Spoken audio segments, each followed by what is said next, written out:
എല്ലാ പ്രോബ്ലംസും നമ്മൾ ഓവർകം ചെയ്ത് പല പല ഗെയിംസിന് ഓരോ ലെവൽസ് ഇല്ലേ, ഓരോ ലെവൽസും കഴിഞ്ഞ് നമ്മൾ ആ ലീഡറിന്റെ അടുത്ത് എത്തും ഒരു ദിവസം. ഇത് എങ്ങനെയാണ് നമ്മുടെ ജീവിതത്തിൽ മാറ്റം വരുത്തുന്നത്? ഈ കളറുകൾ നമ്മൾ വിബ്ജിയാണ് അല്ല, ഈ കളർ ഡ്രസ്സുകൾ ഇട്ട് കഴിഞ്ഞാൽ എങ്ങനെയാണ് ഐ കോണ്ടാക്ട് മെയിൻറ്റെയിൻ ചെയ്യുക, ആളുകളെ കണ്ണിൽ നോക്കി ധൈര്യത്തോടെ സംസാരിക്കാൻ പറ്റുക, ബോഡി ലാംഗ്വേജ് സംസാരിക്കണം. സെലിബ്രിറ്റികളാണ്, അവർക്കാണ് ഈ ഒരു ഓറ കൂടുതൽ, അല്ലെങ്കിൽ ആ ഒരു ശക്തി കൂടുതൽ. അതെന്തുകൊണ്ടാണ് കലാകാരന്മാർക്ക് ആ ഒരു ശക്തി കൂടാൻ കാരണം? അല്ലെങ്കിൽ ബാക്കി യൂണിവേഴ്സിന്റെ പണിയാണ്.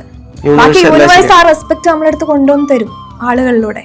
ഇപ്പോ മമ്മി ഓറ, ഈ ചില ആളുകളെ കണ്ടു കഴിഞ്ഞാൽ തന്നെ അവർ പറയുന്നത് കേട്ടു പോകും. അത് അവരുടെ ലീഡർഷിപ്പ്. ഇപ്പൊ നീ ഇങ്ങനെ വാ എന്ന് വിളിച്ചു കഴിഞ്ഞാൽ നമ്മൾ ഓട്ടോമാറ്റിക്കലി അവരുടെ അടുത്തേക്ക് ചെന്നു പോകും. അത്തരത്തില് പവർഫുൾ ആയിട്ടുള്ള ഒരുപാട് ആളുകൾ നമ്മുടെ ചുറ്റിനുമുണ്ട്. അപ്പൊ അവരുടെ അടുത്തേക്ക് വരുമ്പോൾ തന്നെ നമുക്കൊരു റെസ്പെക്ട് പോകും. നമ്മൾ ചിലപ്പം കൈയൊക്കെ കെട്ടി നിന്നു പോകും. അപ്പം അതെന്തുകൊണ്ടാണ് അങ്ങനൊരു റെസ്പെക്ട് നമുക്ക് അയാളോട് തോന്നുന്നത്? അത് ഈ പവർഫുൾ ബ്രെയിൻ അവർക്ക് ഉണ്ടായത് കൊണ്ടാണോ? ഫസ്റ്റ് ഓഫ് ഓൾ അവരെ റെസ്പെക്ട് ചെയ്യുന്നു, അവരുടെ പവർ മനസ്സിലാക്കുന്നു. നമ്മൾ ഈ ഒരു ശരീരമല്ല, അതിനേക്കാൾ ഉപരി നമുക്ക് അത്രയും പവർഫുൾ ആണ് നമുക്ക് ഇപ്പോൾ മെഡിറ്റേഷനിലൂടെ തന്നെ നമുക്ക് 5th ഡയമെൻഷനിൽ എത്തിയിട്ട് നമുക്ക് അവിടെ നിന്ന് നമ്മളെ എല്ലാ ഡ്രീംസും എല്ലാ കാര്യങ്ങളും പുൾ ഔട്ട് ചെയ്ത് 3D കൊണ്ടുവന്ന് റിയാലിറ്റി ആക്കാനുള്ള ഒരു പവർ നമുക്കുണ്ട്. ഇതൊക്കെ ചെറിയ പവറാണ് ഞാൻ പറയുന്നത്, ഉണ്ട് എന്നുള്ളത് മനസ്സിലാക്കിയത് കൊണ്ടും ഹ്യൂമൻ ബീയിങ്ങിനെ പഠിച്ച ആളുകളുമായിരിക്കും. If you want to master the God, master the people എന്നൊരു കോട്ടുണ്ട്. അപ്പോൾ ആ ദൈവം എന്താണെന്ന് മനസ്സിലാക്കി അത് ആൾക്കാരുടെ ഉള്ളിലാണെന്ന് മനസ്സിലാക്കിയ ആളുകളായിരിക്കും അത്. അപ്പോൾ അവരുടെ ഓറ എന്ന് പറയുന്നത് അത്രയും പവർഫുൾ ആയിരിക്കും. നമ്മളുടെ ഓറ 4 feet ആണ്, നമ്മൾ ഹാർട്ട് ചക്ര 12 feet ആണ്. അപ്പോൾ ആളുകൾ പറയുന്നില്ലേ ലാലേട്ടൻ്റെ ഓറ. അപ്പൊ അങ്ങനെയുള്ള ആളുകൾ നമ്മൾ അടുത്ത് വരുമ്പം നമ്മളുടെ എനർജി ബോഡി സേഫ് ആയിരിക്കും. നമുക്ക് ഭയങ്കര സെക്യൂർ ഫീലിംഗ്, ഭയങ്കര ഒരു പ്രൗഡ് ഒരു ഫീലിംഗ് വരാൻ തുടങ്ങും. അത് അവർ ബ്രോഡ്കാസ്റ്റ് ചെയ്യുന്ന എനർജിയാണ് അവരിലേക്ക് എത്തിക്കുന്നത്. ഇപ്പൊ ചില ആളുകളോട് നമ്മൾ സംസാരിക്കുമ്പം പറയും, നിങ്ങളോട് സംസാരിച്ചപ്പോൾ ഭയങ്കര ഒരു ആശ്വാസം, ഒരു പോസിറ്റിവിറ്റി. ചില ആളുകളുടെ വീട്ടിലോട്ട് കയറുമ്പോൾ നമുക്ക് ആ ഫീൽ വരും. ചില ആളുകളോട് സംസാരിച്ച് അന്നത്തെ ദിവസം പോകുന്നു പറയും. നമ്മളെ എനർജി അത് ഡ്രെയിൻഡ് ഔട്ട് ആവും, അവർ വലിച്ചെടുക്കുന്നു. അപ്പം അങ്ങനെയുള്ളത് നെഗറ്റീവായിട്ട് ചിന്തിക്കുന്നതും നമ്മളെപ്പറ്റി പേഴ്സണലി ചിന്തിക്കുന്നതായിരിക്കും. ചിലപ്പോൾ അവരുടെ പ്രോബ്ലംസ് ചിന്തിക്കുന്നതായിരിക്കും. അവർ ബ്രോഡ്കാസ്റ്റ് ചെയ്യുന്നത് നെഗറ്റീവ് എനർജി ആയിരിക്കും. അപ്പോൾ നമ്മൾ അൺസേഫ് ആയിരിക്കും അവിടെ. ഇങ്ങനെ ശക്തമായിട്ടുള്ള ഒരു മനസ്സിനെ രൂപപ്പെടുത്താൻ നമ്മൾ യഥാർത്ഥത്തിൽ എന്താണ് ചെയ്യേണ്ടത്? അത് നമുക്ക് ഓൾറെഡി നമ്മുടെ ബ്രെയിനെ മാറ്റിയെടുത്തു കഴിഞ്ഞാൽ അത് കഴിയുമോ? ശക്തമായിട്ട് ഉള്ള ഒരു മനസ്സിനെ രൂപപ്പെടുത്താൻ ആദ്യം നമ്മൾ എന്താണെന്ന് പഠിക്കുക എന്നുള്ളതാണ്. അപ്പോൾ ഓരോരുത്തർക്കും ഇപ്പം നമ്മളിപ്പം സ്പിരിച്വൽ ഈഗോ എന്ന് കേട്ടിട്ടുണ്ടോ? ഇപ്പൊ ഞാനിപ്പോ എല്ലാം പഠിച്ചു, ഞാനിപ്പം എല്ലാം നേടി എന്നുള്ള ഒരു ഈഗോ എനിക്കുണ്ടെങ്കിൽ ഞാൻ ആ ഈഗോന്റെ പെർസ്പെക്റ്റീവിലൂടെയാണ് ആളുകൾ കാണുക. അവർക്ക് എന്റെ അത്ര എത്താൻ കഴിഞ്ഞില്ല. ചില ഗുരുക്കന്മാർ തമ്മിലുള്ള ഫൈറ്റും അതേപോലെയാണ്.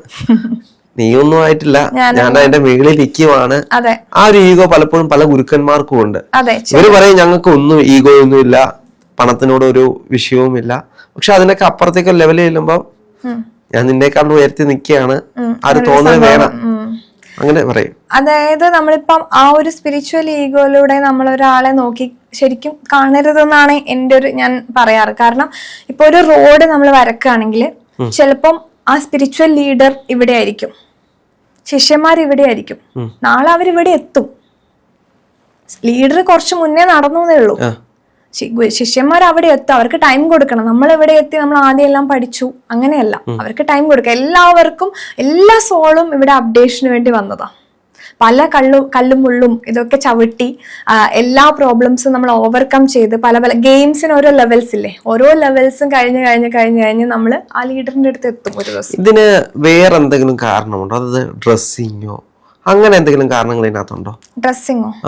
ഇപ്പൊ ഞാൻ പറയാം, ചില രാഷ്ട്രീയക്കാര് അവര് വെള്ളയും വെള്ളയൊക്കെയായിരിക്കും ഇടുന്നത്. അപ്പൊ അങ്ങനെയുള്ള ആളുകളൊക്കെ വെള്ളയും വെള്ളയിട്ട് നമ്മുടെ അടുത്തേക്ക് വരുമ്പോ തന്നെ നമുക്ക്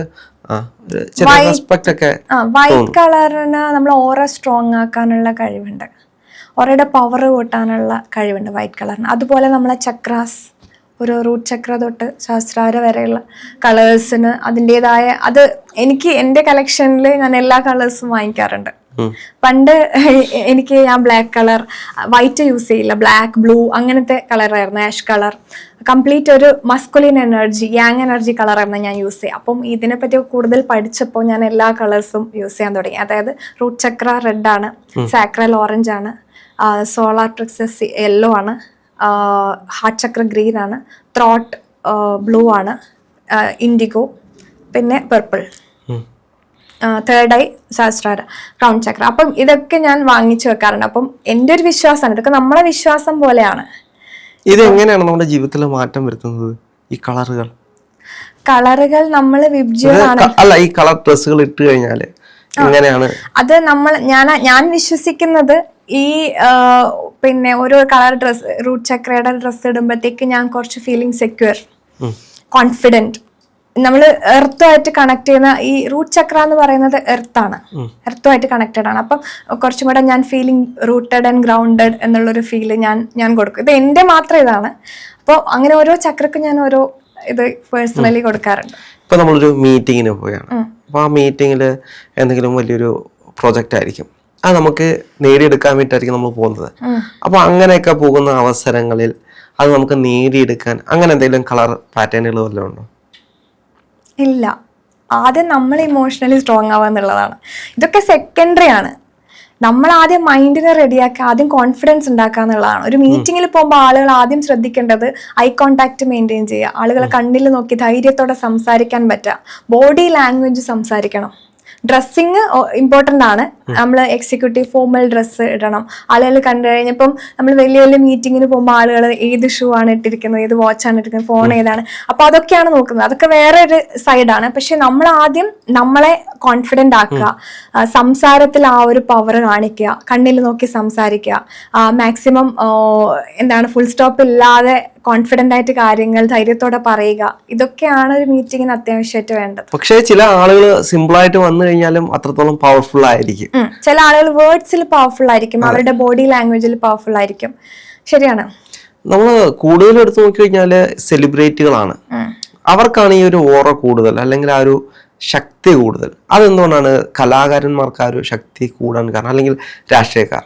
ഈ രണ്ട് ഇടങ്ങളിൽ നിൽക്കുന്ന ആളുകൾക്കാണ് കുറച്ചുകൂടി ഒരു ഗ്രാസ്പിംഗ് കപ്പാസിറ്റിയോ അല്ലെങ്കിൽ ഇത്തരത്തില് ഒരു ഓറയോ ഒക്കെ കൂടുതൽ. അതെന്തുകൊണ്ടായിരിക്കും? ഇപ്പോൾ സാധാരണ ഇരിക്കുന്ന ഒരാള് ഒരു സെലിബ്രിറ്റി ആവുക, അല്ലെങ്കിൽ ലൈഫിൽ ഗ്രോ ചെയ്യുന്നുണ്ടെങ്കിൽ അവർ അതിന്റെ പിന്നിൽ എന്തോ ഒരു വർക്ക്, മൈൻഡ് റിലേറ്റഡ് ആയിട്ടുള്ള വർക്ക് ചെയ്യുന്നുണ്ട്. ഡെയിലി അവർക്ക് ഒരു റുട്ടീൻ ഉണ്ടാവും. ചിലപ്പോൾ ഡെയിലി മെഡിറ്റേഷൻ ചെയ്യുന്ന ആളുകളായിരിക്കും, പല പല പ്രാക്ടീസസ് ചെയ്യുന്ന ആളുകളായിരിക്കും.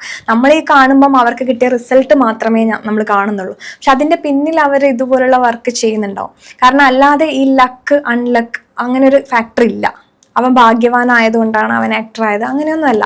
അവരതിന്റെ പിന്നിൽ ഒന്നുകിൽ അറിയാതെയോ അറിഞ്ഞുകൊണ്ടോ ലോ ഓഫ് അട്രാക്ഷൻ അതുപോലുള്ള കാര്യങ്ങൾ മനസ്സിൽ വിചാരിച്ച് അത് നേടിയെടുക്കണം എന്നുള്ള ഒരു ബിലീഫ് അവർ ക്രിയേറ്റ് ചെയ്യുന്നുണ്ടാവും. അപ്പൊ എല്ലാ നടന്മാരും അവാർഡ് കിട്ടിയാൽ പറയുന്നത് ബിലീവ് ഇൻ യുവർ സെൽഫ് എന്നുള്ളൊരു വേർഡാണ്. അപ്പോൾ അവരുടെ കഴിവിൽ അത്രയും വിശ്വസിക്കുന്നതുകൊണ്ടാണ് അവർക്ക് അവിടെ എത്താൻ പറ്റുന്നത്. പിന്നെ അവരുടെ ഈ കംപ്ലൈൻസ്, കമ്പാരിസൺ, ഈ ഗോസിപ്സ്, ഇതൊക്കെ അവർ മാറ്റി വെച്ചിട്ട് അവർക്ക് വേണ്ട ലക്ഷ്യം മാത്രമാണ് അവർ ഫോക്കസ് ചെയ്യുന്നത്. അപ്പോൾ ഒബ്വിയസ്ലി അവർ ഓറ സ്ട്രോങ് ആയിരിക്കും. ഇപ്പം എനിക്ക് ഒരു കൂട്ടത്തിലേക്ക് ചെല്ലുമ്പം എന്നെ എല്ലാവരും തിരിച്ചറിയണം, അല്ലെങ്കിൽ എനിക്കൊരു റെസ്പെക്ട് തരണം, എന്നെ ഒരു അത്ഭുതത്തോടെ നോക്കി കാണണം എന്നൊക്കെ ഒരു ആഗ്രഹം എനിക്കുണ്ടെന്ന് വെച്ചോ.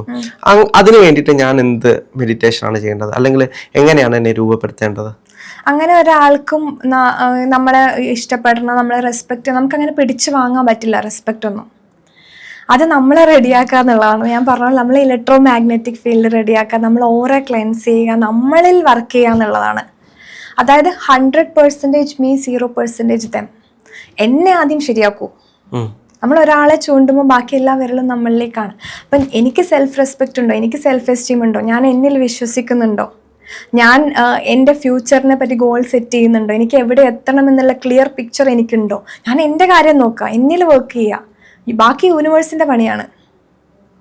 ബാക്കി യൂണിവേഴ്സ് ആ റെസ്പെക്ട് നമ്മളെടുത്ത് കൊണ്ടുവന്ന് തരും ആളുകളിലൂടെ. ഇപ്പോ എൻ്റെ പേഴ്സണൽ കാര്യം എടുക്കുകയാണെങ്കിൽ എൻ്റെ ചെറുപ്പത്തിലൊക്കെ ഒരുപാട് പേര് എന്നെ റിജക്ട് ചെയ്തിട്ടുണ്ട്, ഇൻസൾട്ട് ചെയ്തിട്ടുണ്ട്. അവരോടൊക്കെ ഞാൻ ഗ്രാറ്റിറ്റ്യൂഡ് പറയണം. അവരാണ് എൻ്റെ ഗുരുസ്. അവര് കാരണമാണ് ഇന്ന രീതിയിലേക്ക് അതെ എത്തിയത്. അതെ. അപ്പൊ ആ ലെസൺ നമുക്ക് വേണം. അപ്പോ ഇന്ന് ഈ കാണുന്ന സ്റ്റുഡൻസും ഒരുപാട് ആൾക്കാർ അറിയുന്നു, അല്ലെങ്കിൽ സ്റ്റുഡൻസ് വരുന്നു, സ്നേഹിക്കുന്നു എങ്കിൽ അവര് കാരണമാണ് ഇതൊക്കെ എനിക്ക് കിട്ടിയത്. അപ്പോ അന്ന് കിട്ടാത്തത് എനിക്ക് ഇന്ന് കിട്ടും. ഇന്ന് ഞാൻ ചോദിച്ചു വാങ്ങല്ലത് റെസ്പെക്റ്റും സ്നേഹമൊന്നും. യൂണിവേഴ്സ് എത്തിക്കുകയാണ്. ഒരു കാലത്ത് ചോദിച്ചിരുന്നു, ഒരു കാലത്ത് ഭയങ്കരമായിട്ട് ആഗ്രഹിച്ചിരുന്നു ഒന്ന് അംഗീകരിക്കപ്പെടണം, അല്ലെങ്കിൽ ആളുകൾ എന്നെ സ്നേഹിക്കണം, സ്നേഹത്തിന് വേണ്ടി ക്രേവ് ചെയ്തിട്ടുണ്ടായിരുന്നു. ഇന്നെല്ലാം കിട്ടുന്നുണ്ട്, ചുറ്റിനുമുണ്ട്. അതെ, അത് തന്നെ ഒരു ഭാഗ്യമാണ്. അങ്ങനെയുള്ള ഒരാൾക്കേ മറ്റുള്ള എല്ലാവർക്കും അത്തരത്തിലുള്ള കാര്യങ്ങൾ നേടിക്കൊടുക്കാനും കഴിയുള്ളൂ. എന്താണെങ്കിലും ഒരുപാട് നന്ദി. Thank you.